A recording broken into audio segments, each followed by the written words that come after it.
When we think of George Washington, we see him carved into Mount Rushmore, or up on a horse, above all of us, and certainly above anything as oily as retail politics. But you don't get to be a president, much less the first president, if you don't know how to navigate those back rooms. Joining us to shed new light on this warrior statesman's career is David O. Stewart. He brings us George Washington, the political rise of America's founding father. Hi, everybody. I'm your host, Dean Carianis, and this is the History Author Show on iHeartRadio, and a special tip of the hat to everybody watching via our YouTube channel. This is David O. Stewart's fourth appearance on the show, his first via video. We previously caught up with him to chat about his books, Madison's Gift, 5 Partnerships That Built America, and the epic American Emperor, Aaron Burr, the man who shot Alexander Hamilton, as well as his novel, one in his Fraser and Cook historical mystery series, that was The Lincoln Deception. I also have to mention a piece of David's work that was much in demand in 2020. That's Impeached, the trial of President Andrew Johnson and the fight for Lincoln's legacy. David was also featured in the documentary Going to the Devil, the Impeachment of 1868, presented by the Great Courses at Hunter College. And you can find that online. All right, now that we've arrived back in the smoke-filled rooms of late 18th century America, let's join David Stewart and meet a promising young politician named George Washington. And here we are with David O. Stewart. He's the author of George Washington, the political rise of America's founding father. Welcome back to the show, David. Well, it's great to be here. Thanks for having me, Dean. Well, when I see your name on the cover of a book, I know that I'm going to get a great historical read. And I know that I'm going to learn something, even about a figure like George Washington, that we feel we must know everything about.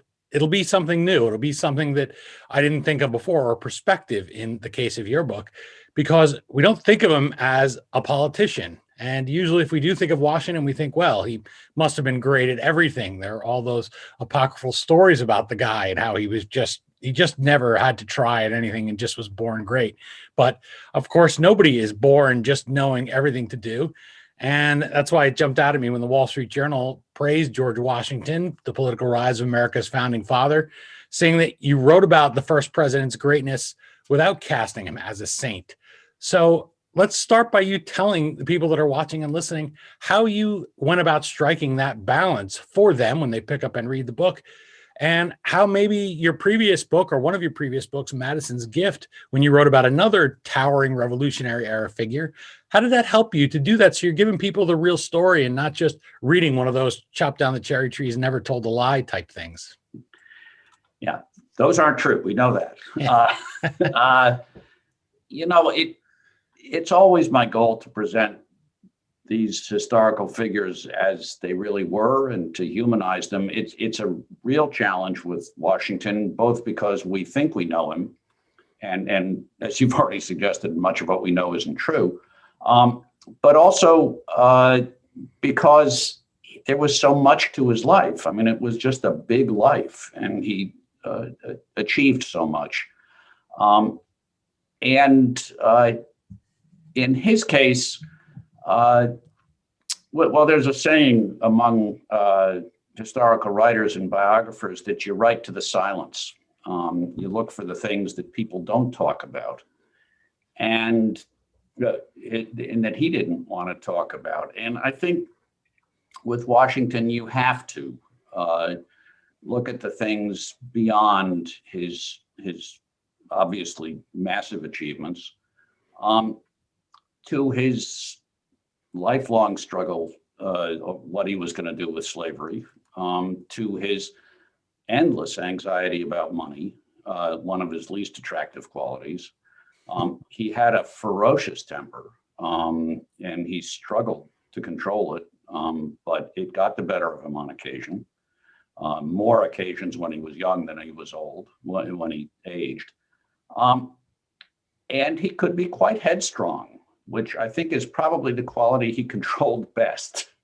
I think he did ultimately get that under control in a really interesting way. So uh, you try to just look for the human pieces, and with Washington, for me, it was his emotional accessibility that gave me a picture of him. Um, Coming from Madison, it was interesting. Madison is such a buttoned up guy. I mean, you just don't get many feelings with him. But with Washington, he suffered so many losses in his life. So many people he loved died. And when they die, he's bereft. And he writes very candidly about it. And that for me was an entry point to understand the guy better, and how intense his feelings were. And I ultimately concluded that was a key part of his leadership, was that he was emotionally open and aware of others' feelings, which is something a politician should be able to do, should have as a quality. They don't all have that. You mentioned that he cries in public, which strikes people who've grown up with this image of him as being born in uniform up on a horse as not Washington, not the great Washington, which is silly, of course. Of course he cried, especially with all the hardship that he had in his life. One of the reasons he's worried about money is his father dies when he's still just a boy. So that's always looming over him. But things like that you find here in George Washington, you might not think of with him or being part of his life, because he just does look so stern looking at us out of the dollar bill or off of the dollar bill. That is our image of a great leader, and he nurtured it. He was always the biggest guy in the room, and he was very athletic, and he took advantage of those assets. But he also was himself, always. His resignation from the army, and when he says farewell to his officers at Fraunces Tavern, it's basically a weepathon. I mean, they're just all fall apart. And an episode that I found very moving is his stepdaughter dies at a family dinner. She had epilepsy, and she was 15, and she'd had fit after fit after fit. They knew she was sick, and they struggled to find a therapy, and they never did, of course. And she dies, right, sort of leaving the table. And Washington is just crushed. And of course, his wife, Martha, is even more bereft. This is the child of her loins.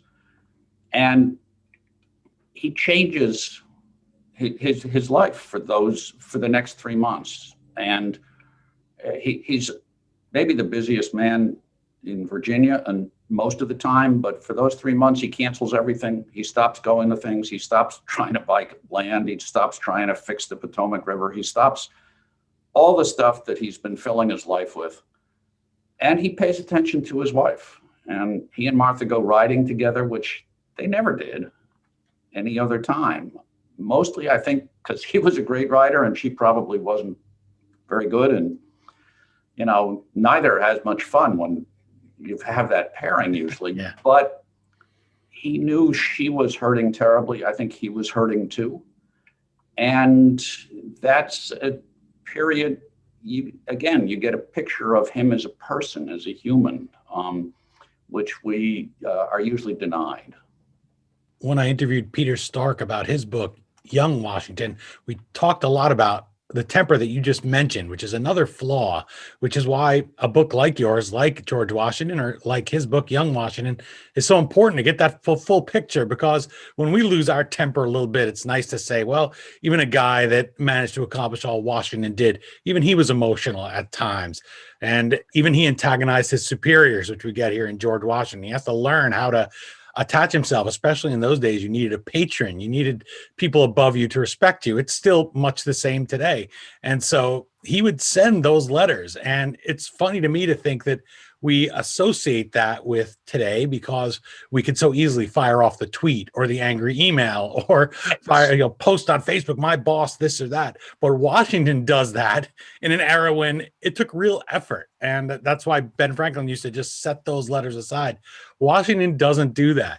So I want to ask you about that in his political rise. How does he master that and learn a really important skill for a politician, which is not just how to speak or give a speech, which he's not terribly good at, but how to restrain himself? How does he impose that self-discipline?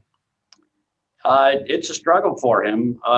You do need to learn when to shut up. One of my favorite clients when I was practicing law had an entire file of letters dictated but not sent. Because he had a bad temper and he would fire off something really incendiary and then just file it away. And, Washington in the French and Indian War soils his own nest. He cannot control his anger. And worse yet, he puts it on paper and sends it off, which is, just dumb. And he realizes it ultimately that, this is not working. And, a lot of us get a little better at controlling ourselves as we get older, and he did. But he also, when he got into really contentious situations, and there's one I focus on when he's commander-in-chief of the Army at Valley Forge, there are guys gunning for his position as commander-in-chief. They're trying to get him out. And, 15 years earlier, Washington would have been headhunting it. He would have gone after them. He would have been writing, ferociously against them. He just sits there quietly and he builds his bridges to the Congress and he gives them enough rope to hang themselves because he actually thinks they're kind of dumb and they're going to make mistakes, and they do. And he just has the control and the judgment and the sense of timing to realize he was in kind of a weak spot. He hadn't won a battle for a year. It'd been a long time, and he needed to be in a stronger place, and he would just wait him out, which he did. And they ultimately basically self-destructed. And he was able also to use Congress to strengthen his position. And, 2 decades earlier, he couldn't have done that. And that was, the sort of relentless self-examination he had about improving his own deportment, his own behavior, usually paid off.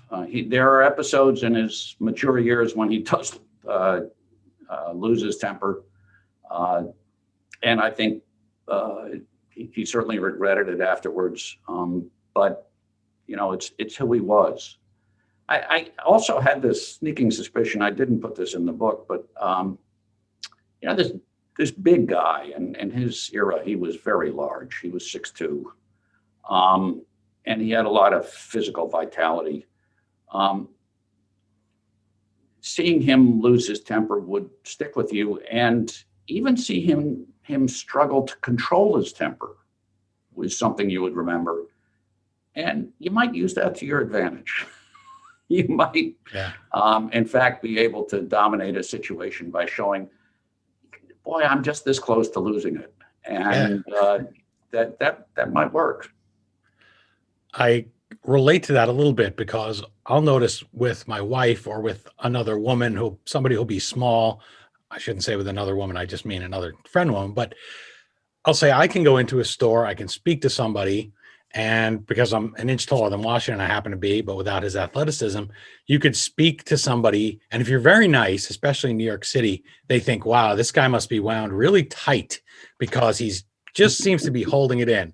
And I only really noticed this as I got older, and I would see somebody then just be so dismissive, especially men will be, of a woman's complaint because, oh, she's just a girl. What does she know? Or it's just that instinct. Whereas with another man, and certainly a man like Washington, he might pick you up and throw you through a plate glass window. There's always that in the back of your mind with a guy like him. And that's one reason you write in the book that it's a bad idea to get into a political knife fight with the guy, because he learns from that. And if he went to somebody and said, I don't really like how so-and-so is behaving, I'd like you to take care of that for me. You'd listen to him as another man. It would be very easy for him to build here, this man who's against factions. It would be easy for him to convince others, go ask them very politely. He had that weight, and he has to learn that over time, right? So this is the topic of your book. So bring us back. Let's go all the way back from that to when he is a young man. He's not yet the great, massive Washington that can intimidate people, but he walks into that Virginia House of Burgesses as one of many that first day. What steps does he take early on to learn that maybe I can get things done a little differently than angry emails and threats and stomping my feet? Well, he arrives with a bit of a military reputation because he's been in command of the Virginia Regiment uh, on the frontier for 4 years. And he hasn't had a lot of success, but he has a reputation for being very brave, which is something people respect and did then maybe even a little more than we do now, because battle was so personal then. He knows immediately, I'm sure, and you can see it in his behavior, that he is a fish out of water. He's in there with a bunch of men, the planters and their lawyers, who are orators. They're well educated. He's only had 2 or 3 years of formal education. He's always shy and modest about his own educational background. And he has to figure out a way to rise because he's always ambitious. He wants to rise. And there's a wonderful episode where he fumbles, which I had to piece together from the evidence of the House of Burgesses, but he's trying to get legislation through to stop the pigs in this little town in Western Virginia from running through town and require people to pen up their pigs. And frankly, if you've got pigs running through town, they're pooping everywhere they want to go. And it's very unpleasant. They break into your storage. They're large animals and they're damaging. And he couldn't get it adopted. It was nuts. I mean, this is a mark of civilization. Why did anybody else in Virginia vote against it? And so when he fails, somebody, probably the Speaker of the House, assigns the bill to another guy, a very skilled lawyer named Edmund Pendleton. Pendleton renames the legislation as a bill to protect the water quality in Winchester. So it's now an environmental bill, and it sails through. And it's, I think, a great opportunity for Washington to understand a bit about packaging, a bit about marketing and how you present your issues and ideas. And he doesn't stumble like that again. He understands how to do things. And that's his strength. He was, the old James Brown line, the soul singer, that he was the hardest working man in show business. George Washington was the hardest working man in Virginia. He was up at 4. He worked the whole day, and he worked at night doing his correspondence. And he wouldn't stop. And if he wanted to get something done, he was the guy. And that became his calling card in the House of Burgesses. He wasn't going to give a fiery speech. He actually wasn't going to say very much in debate. He just didn't want to be in it. He was afraid, frankly, that he'd be shown up. He would look a little dopey. But if you needed to get a policy executed, there was nobody better. And so he starts getting those assignments and he starts rising. And this is one of the things we all do as we get older. We figure out, how do we take advantage of our assets? How do we, maximize the things we can do? And how do we stay away from the things that we're just not too good at? And it was fascinating to watch him reinvent himself and to take the strengths he had and apply them in a political arena where he was not a natural, and make his way. He's kind of like a player on a team who learns to play to the strengths that they have to make the team. He's not a natural gifted athlete. I have behind me David Head's book, A Crisis of Peace, about Washington and the Newburgh Conspiracy. And that's probably his most famous speech, one that's not famous just for the fact that he would be the first one, say, giving an inaugural address or things like that.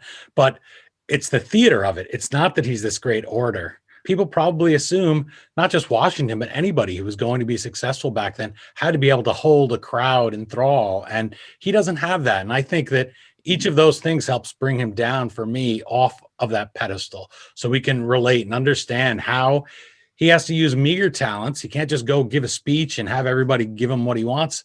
He needs to really develop his other skills, not just even rely on being the tallest man in the room. I think we also assume, well, he was that tall thing. That was it. That's all he had to do. Well, look at the presidential candidates we've had fail. And a lot of them have been real tall guys, and they don't necessarily make it. Well, you make a great point, though, because he sharpened and to a high gloss his ability to present himself physically.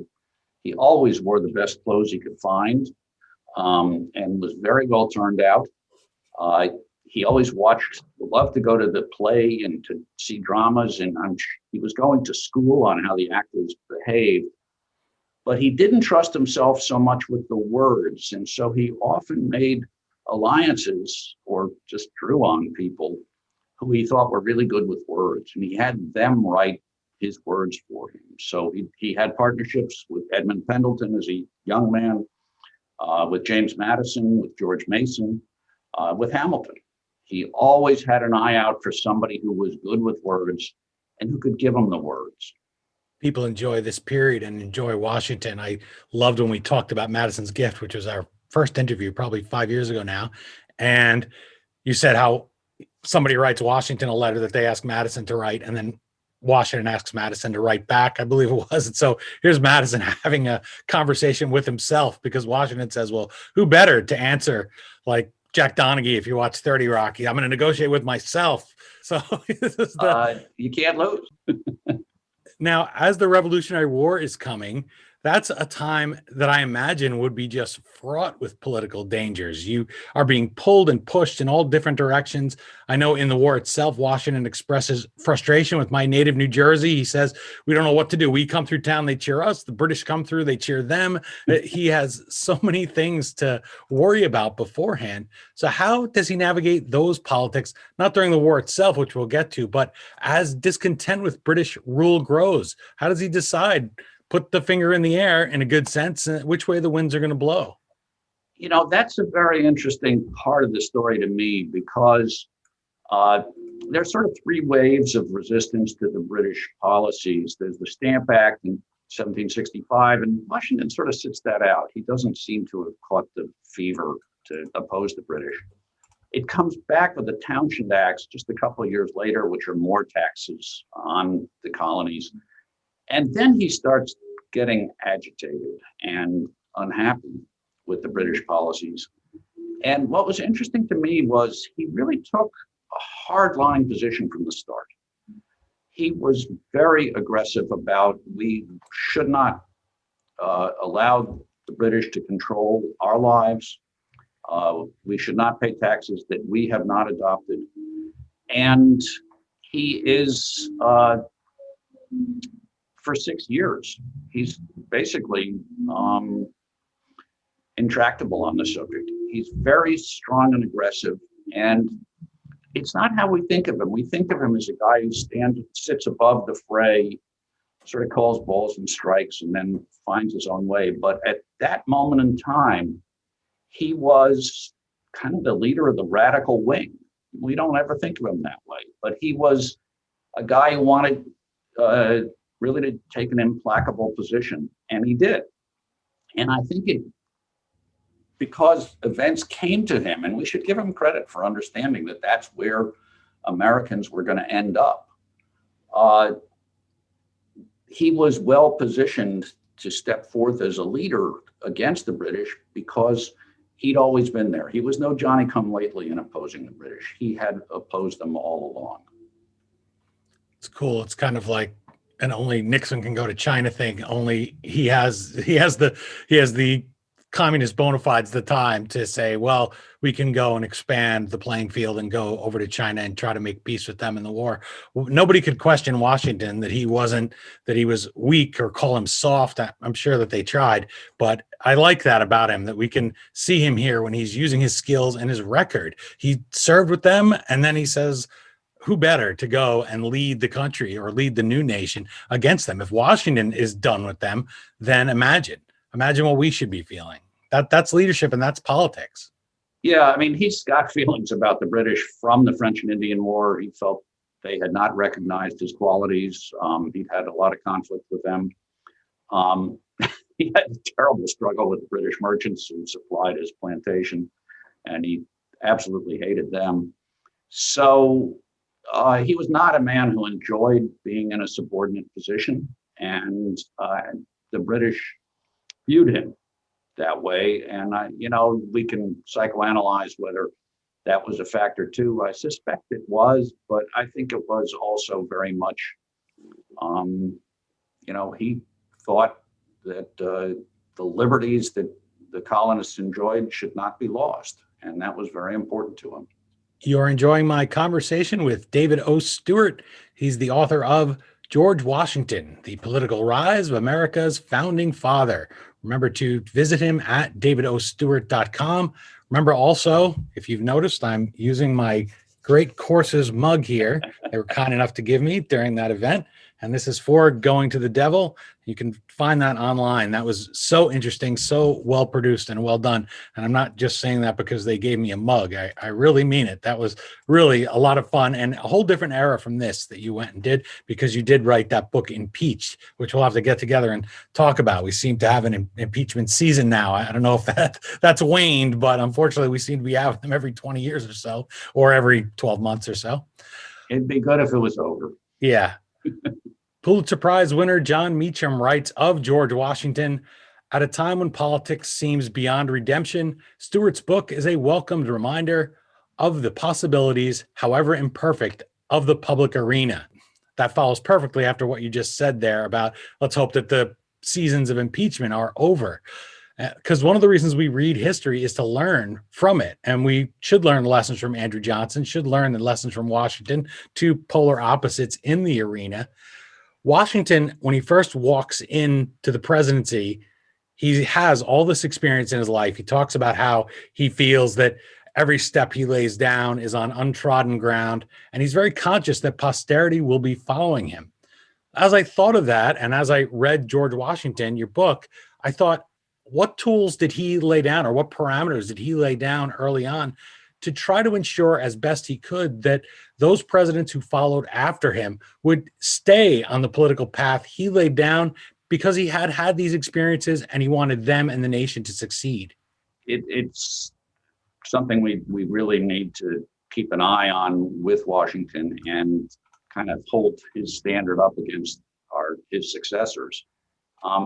He worried endlessly about both what I might call both sides of the job. One is his personal deportment.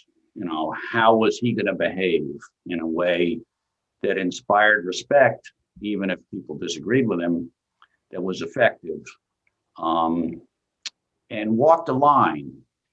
He thought there had to be an executive branch. There had to be an executive because things needed to get done for the good of the country, but no despotism, no strongman rule was ever going to satisfy him or his fellow Americans. He knew that. But the other thing was he had to sort of put meat on the bones of the Constitution.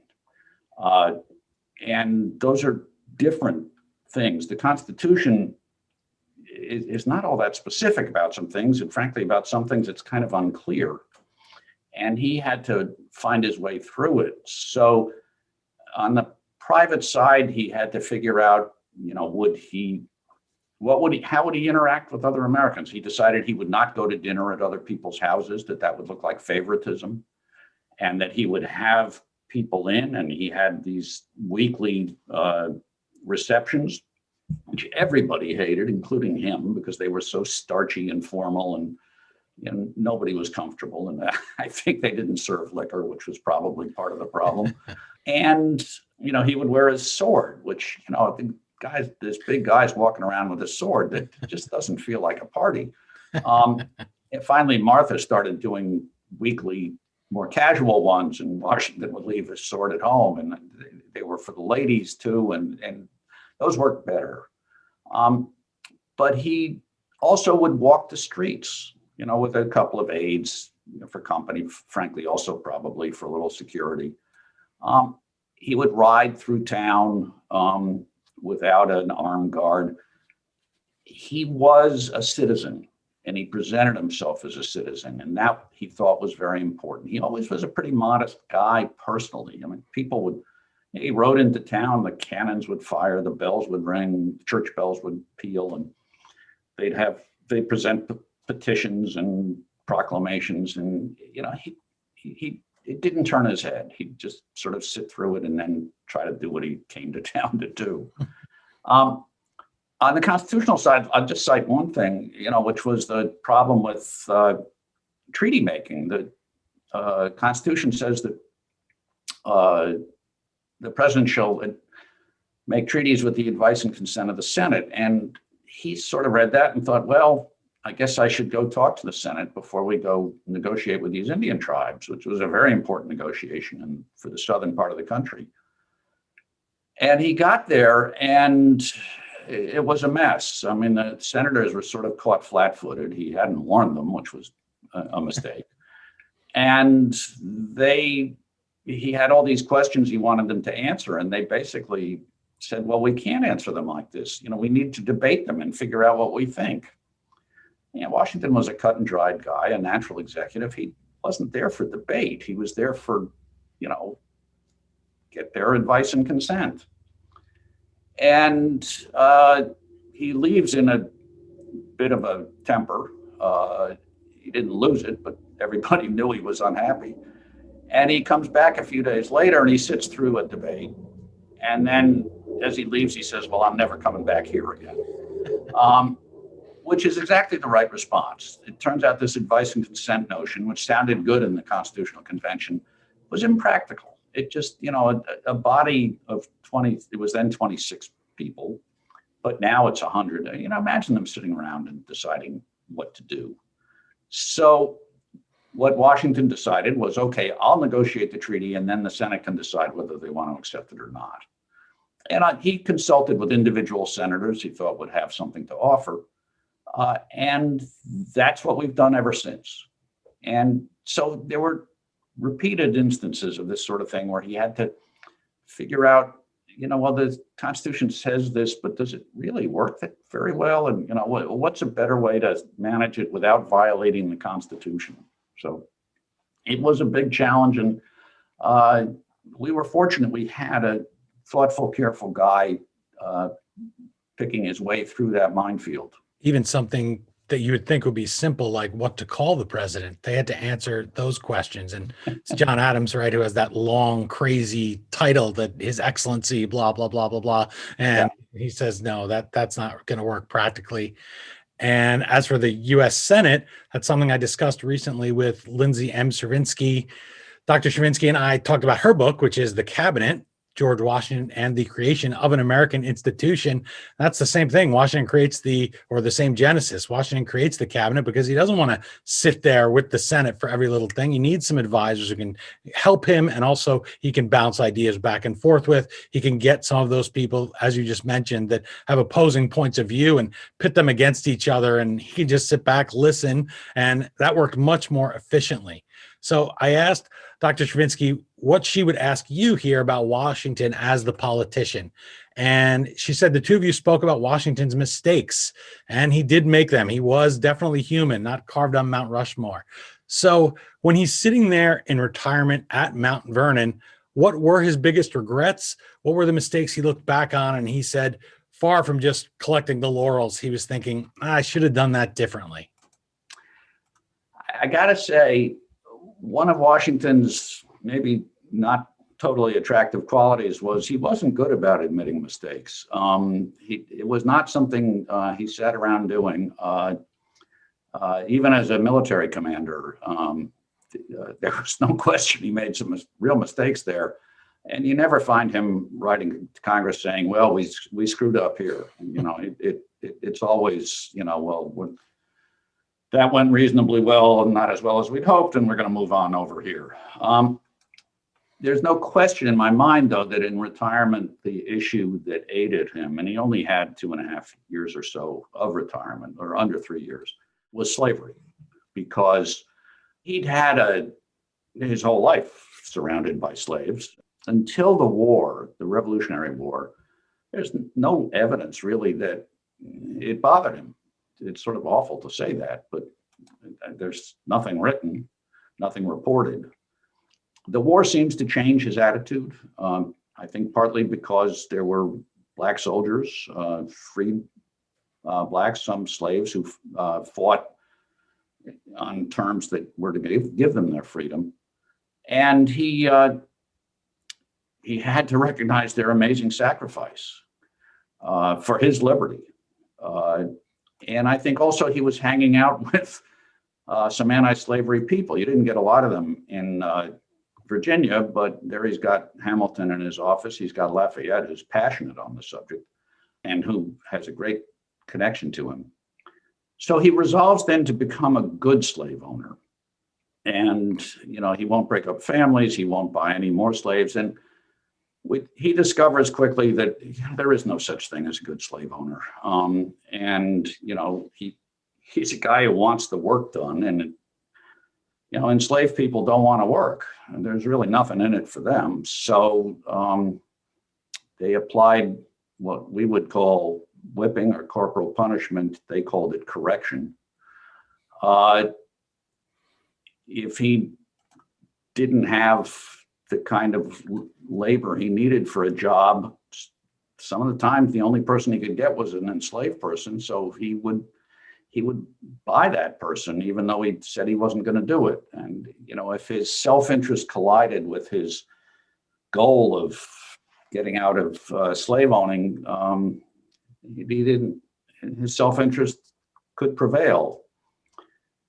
And he also never took a public position. He always said in private that he wished slavery would be legislated out of existence. There were gradual emancipation laws that had been adopted in Pennsylvania, were spreading in the North, and that there should be a legislative solution to this terrible problem.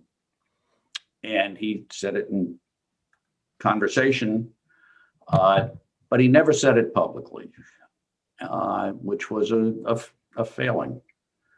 So he does try desperately to raise enough money to free the slaves at Mount Vernon, which it's complicated for legal reasons that I don't want to go into here, because he doesn't actually own the majority of the slaves. They're owned by the estate of Martha's first husband.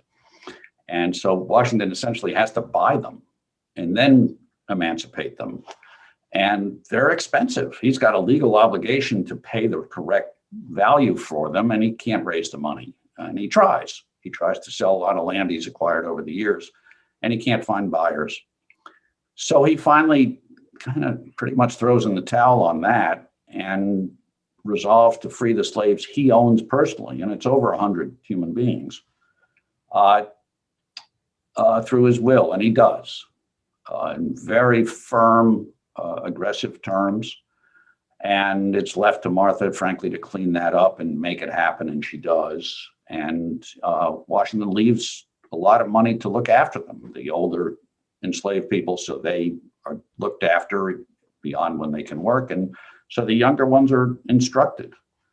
And it is, I think, a private atonement. He says at one point, I hope this would not be displeasing to my maker. I doubt he really thought it was going to change anybody's mind who was also a slave owner. He was a hard-headed guy, and the slave owners had a tremendous financial investment in their human property, and it would be a great sacrifice to give it up, and most were not going to do it. So he could not not regret it. Indeed, in one letter, he refers to it as the only unavoidable subject of regret. And he failed. Our greatest leader whiffed on the great moral issue facing the country. And that's sad.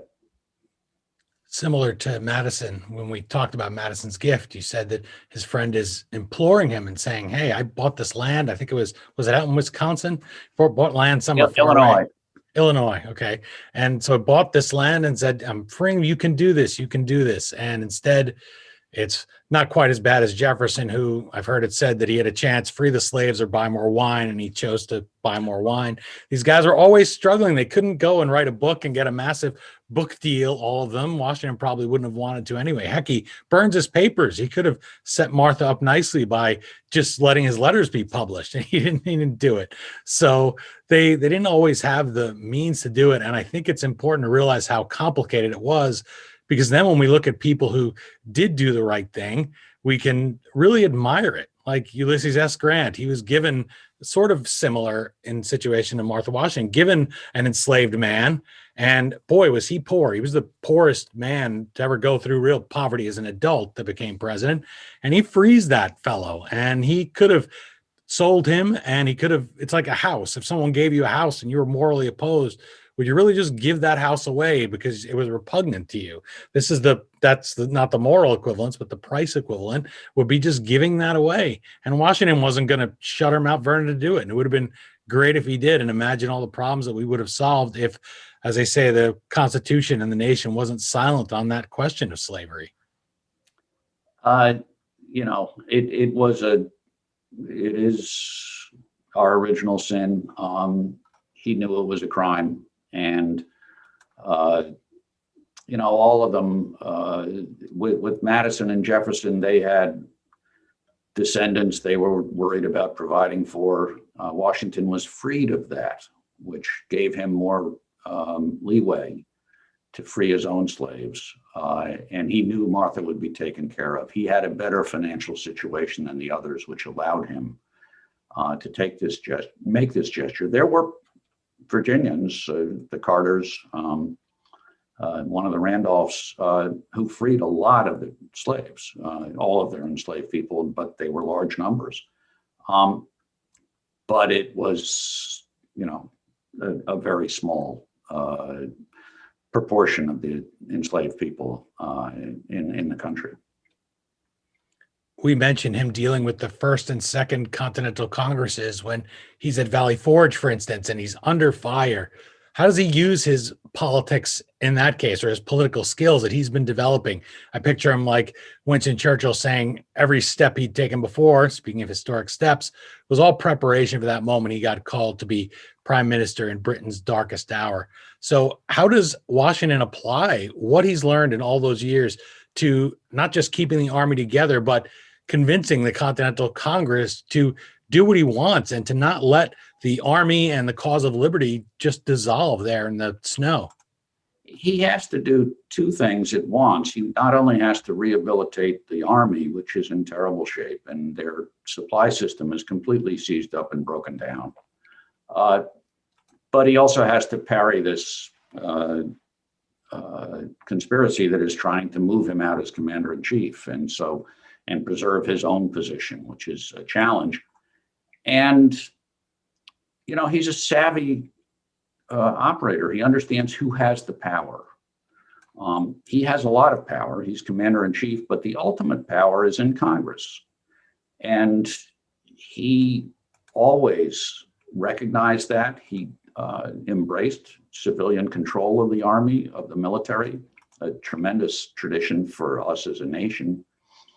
So he reached out, and the critical thing he did was propose that in Congress in this time, this is early 1778, is the shadow of the Continental Congress we think of that adopted the Declaration of Independence. And then you had Franklin and Jefferson and Adams, and I can name 5 people in the Continental Congress in 1778 that you'd never heard of. Henry Lawrence was the president. I mean, was a good guy, but nobody knows him, and he wasn't well known then. So Washington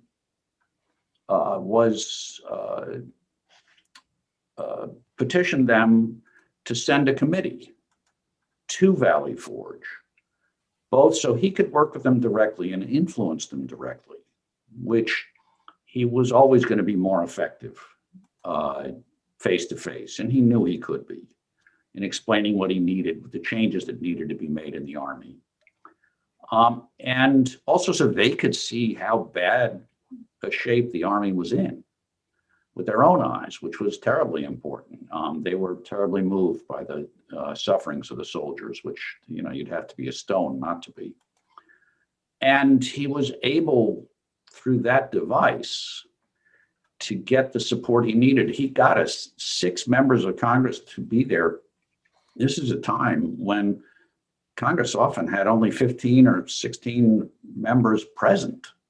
So there's a huge chunk of the congressional body comes to Valley Forge and spends 5 or 6 weeks there, meeting with Washington, meeting with Nathaniel Greene, meeting with his other officers, Henry Knox, understanding what needs to be done, what has to be changed, and basically buying in, and also feeling the strength of Washington's own conviction and seeing his ability to inspire the trust and support of his officers and men.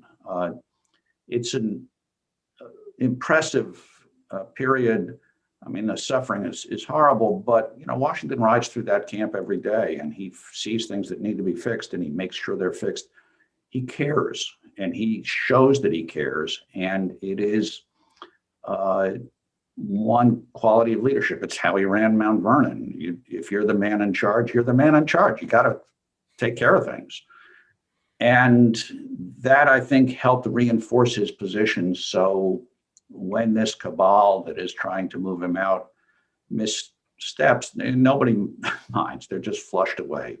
We're not going to worry about them. Washington is the man. And he gets not all the changes he wants, but he gets enough of them that the Army, when it finally comes out for battle in June, it's remade, and it is an effective body. And they go to this pivotal battle at Monmouth Courthouse and do very well. And it's a key moment for Washington's leadership, but also for the prosecution of the war. Let's wrap up with the lessons your book has for how Washington became the man, as you mentioned, how he became the man on Mount Rushmore, on our currency, and first in the hearts of all the nation at the time. Why should readers pick up a copy of George Washington, The Political Rise of America's Founding Father, to help improve their skills, whether they're in the political arena or whatever endeavor they're in, that we have to deal with different people and try to persuade them to see things our way? I think the great story that is in this is the one of self-invention. He aimed at a military career in French and Indian War. He earned his way out of it. He just wasn't. He botched, and it crashed and died. And you can see, and it's my first chapter, he has an intense period of self-reflection, partly prompted by illness, and decides, okay, I was headed that way, I'm going to go this way. And he recreates himself. He has to change himself. He can no longer be the headstrong man on a horseback. He's going to be consultative. He will parlay his strengths, and he will minimize his weaknesses. It's a story of achievement at great cost. There's nothing effortless about Washington's success. And I think, when I referred to him as the hardest working man in Virginia, I meant it. And it's an important lesson. Effortless success doesn't happen much. And that's not the realistic goal. He also learns things. He learns that he can't just go with his first instinct on an issue. He gets very consultative. He brings in a lot of people, always smart people. He wants to know what they think he should do. He's going to decide. Nobody tells him what to do, but he wants to get all their ideas, understand the consequences. And that's a big change that he embraces. So I think there's a lot to be learned from his trajectory and his basic attitude.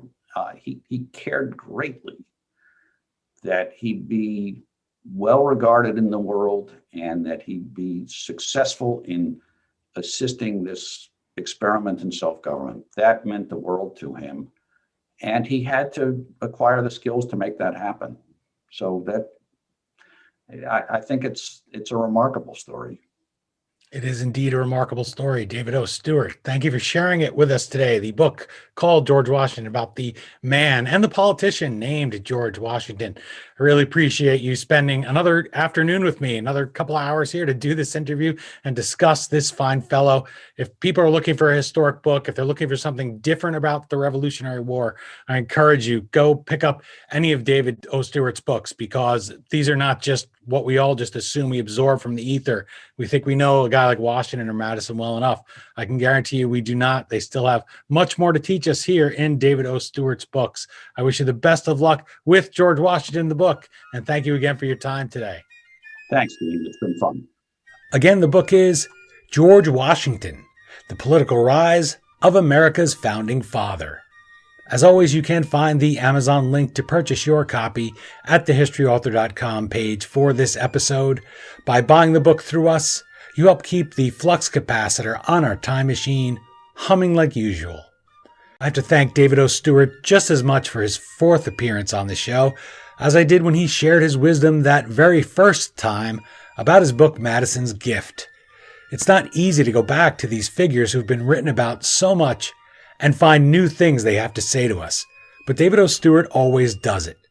Remember to visit him at davidostewart.com and on social media, where you can also find me at Twitter, Instagram, Facebook, and LinkedIn.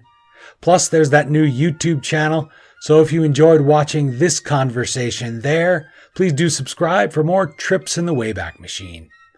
That's it for this installment of the History Author Show. I hope you'll join us for our next all-new trip into the past right here on iHeartRadio. Until then, on behalf of David O. Stewart, thanks so much for time traveling with us today, and have a great week. We still call it Broadway, but what's in a name?